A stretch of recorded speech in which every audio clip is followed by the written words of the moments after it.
أعوذ بالله من الشيطان الرجيم بسم الله الرحمن الرحيم قل هو الله أحد الله الصمد لم يلد ولم يولد ولم يكن له كفوا أحد رب اشرح لي صدري ويسر لي أمري واحلل عقدة من لساني يفقه قولي فالحمد لله والصلاة والسلام على رسول الله وعلى آله وصحبه أجمعين ثم أما بعد. Once again everybody, Assalamu alaikum wa rahmatullahi wa barakatuh.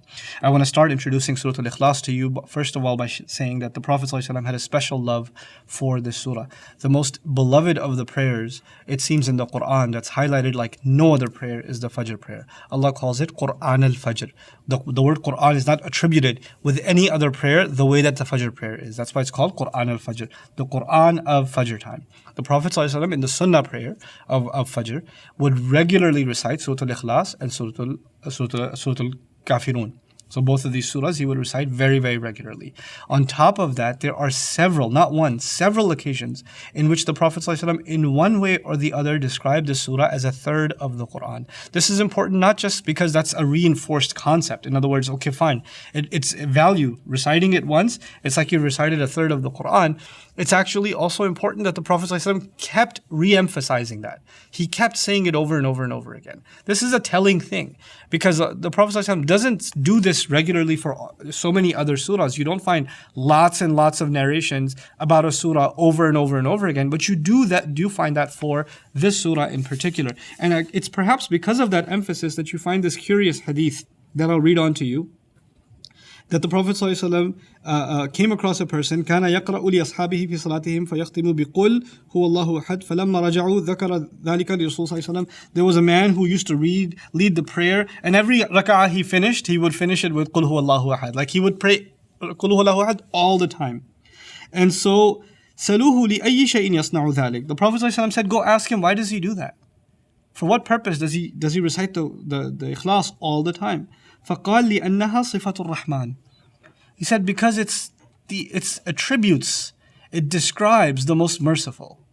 Even though the word Ar-Rahman isn't here, this man saw that Surah Al-Ikhlas has the mercy and the love of Allah encapsulated in it. صفة الرحمن. فأنا أحب أن أقرأ بها. So that's why I love that I lead the prayer with it. Remind people of the love and care and the essential qualities of Ar-Rahman, of Allah. فقال رسول الله صلى الله عليه وسلم أخبروه أن الله يحبه. The Prophet ﷺ said, go tell him Allah loves him. Tell that person Allah loves him. So his love of Ikhlas led to Allah loving him. So we should have a special love for Surah Al-Ikhlas. So the question arises, what's so special about Surah Al-Ikhlas? I mean, it seems like it's teaching a really basic lesson. Allah is one, He doesn't have children, nor was He begotten. Done. Nothing can be compared to Him. Seems like very simple, basic concepts of Tawheed. So what's the big deal about Surah Al-Ikhlas? You should understand something here. The Quran teaches three fundamental beliefs. The Quran teaches about God, the Quran teaches about the afterlife, and the Quran teaches about revelation. Three things. Basically, every other belief falls in one way or the other under these three. Iman billah, Iman bil akhirah, Iman bil risala. Faith in God, faith in the afterlife, faith in revelation. Even if we say we believe in angels, it's the angels who deliver revelation. It's the unseen, right? Once we say we believe in Allah, it's all of His names, all of His attributes, all of His doings. When we believe in the afterlife, it includes what happens in the grave, judgment day, heaven, hell, all of it, right?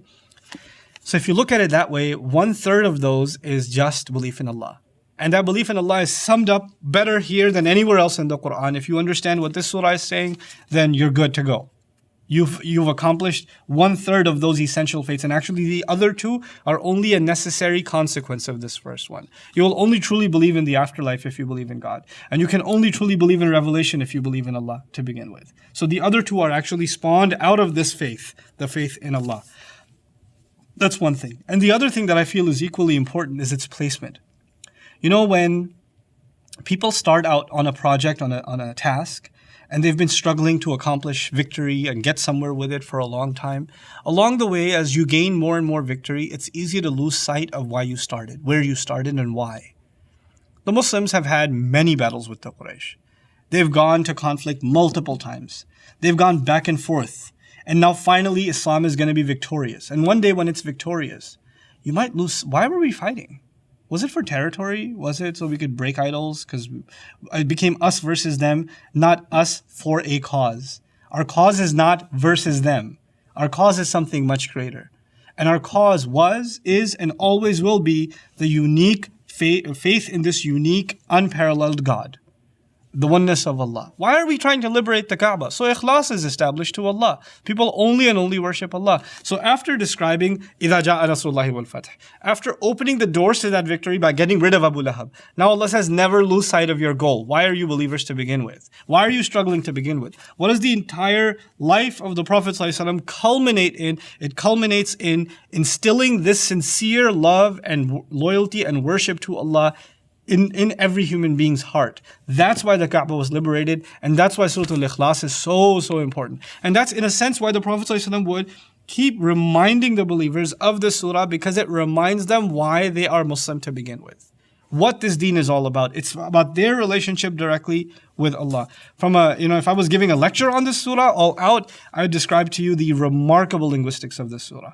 I mean, it is absolutely fascinating from a grammatical point of view that the word Allah is followed by the word ahadun, and then the word Allah is repeated again, Allahu Samad, and then there's no alladhi, there's no ism mawsul. Instead of saying Allahu Samadul ladhi lam yalid wa lam yulad, it breaks off and says lam yalid wa lam yulad. But that's for another time, inshallah ta'ala. For now, all I want to share with you is, why is it called Surah Al-Ikhlas? The word Ikhlas isn't in the surah.